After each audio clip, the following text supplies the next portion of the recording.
Hello everyone, it's Thumper the Rabid Rabbit. Today's episode of Rust Electricity 101, the Component Guide, we're going to cover two new light components that were released with the February 2019 update. Those are the Flasher Light and the Siren Light. Covering these at the same time because they're effectively the same component, they just look a little different in their model and the light that they provide, but functionally they're identical from an electrical standpoint. We're going to cover them together. They are not default blueprints. They are both 5 high-qual metal to craft, and they are typically found in crates and sunken chests. One difference about these lights than you're used to working with the hanging light is that the hanging light has an input and a pass-through so that you can chain the lights together. As of right now, these lights have been designed with only a power in. So you do not have a pass-through option on these that allows you to chain them together easily. So instead, you have to wire up power individually to them to activate them. You can see that they do behave basically the same way from a wiring perspective. However, the red Siren light is a beacon-style rotating beacon, and the blue flasher is a flashing strobe-style light. They both operate on a 1-second interval. This gets a 1 full rotation per second, and the blue flasher does its flashing sequence once per second. The only apparent bug with these as of the filming of this video on February 13th, 2019, is there are some interesting rendering issues. One of them is with the models themselves, not the light, but the models. You'll see as I back off, the blue flasher model disappears even though you can still see the blue flash on the wall there.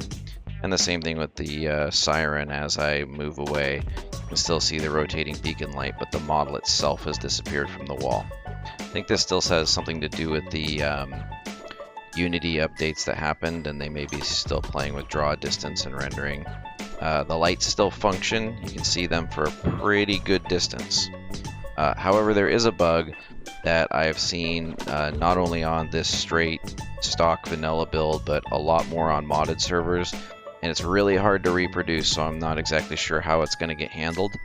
But not consistently, if you leave the draw distance range, if I go all the way out here where the building doesn't render anymore, not just the lights, but where the building itself doesn't render that they're attached to, you'll see it all disappears.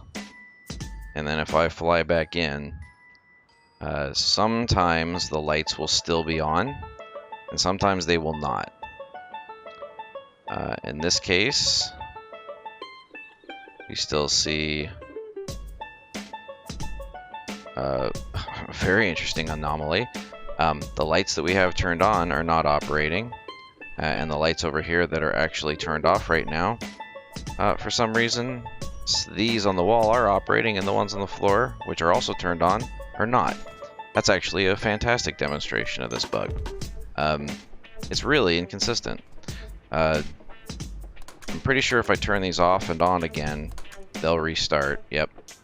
And another thing I found is sometimes if you point your wire tool at the circuit, sometimes that will cause these to turn back on again as well. But it is a little disconcerting because if you're using these like as landing lights for a mini chopper, like I was trying the other night, you turn them on, you fly away, you come back, and there's no lights to land with. So yeah, that can be a problem. So I'm assuming that's a stability issue that is being addressed, and hopefully with one of the updates coming up, we'll see that function a little more consistently. The number one question I've been asked about these, and I'm going to go ahead and turn these on and off over here so hopefully they work, there we go, is how to wire them up.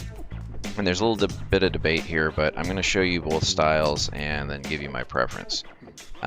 One way is to feed 4 units of power into a splitter, 1 for the splitter and 1 for each of the 3 outputs to run each of the lights. So this is 5 components and technically 7 units of power here to define this. But if you do it with branches, it's the same thing. It's 5 components and 7 units of power. 3 for this, 3 for this, plus the 1 power unit has to be left over to run this light. So again, 5 components, 7 units of power. These builds basically are the same number of components and the same amount of power.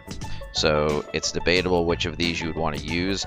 I prefer the branch method, and the reason is this right here.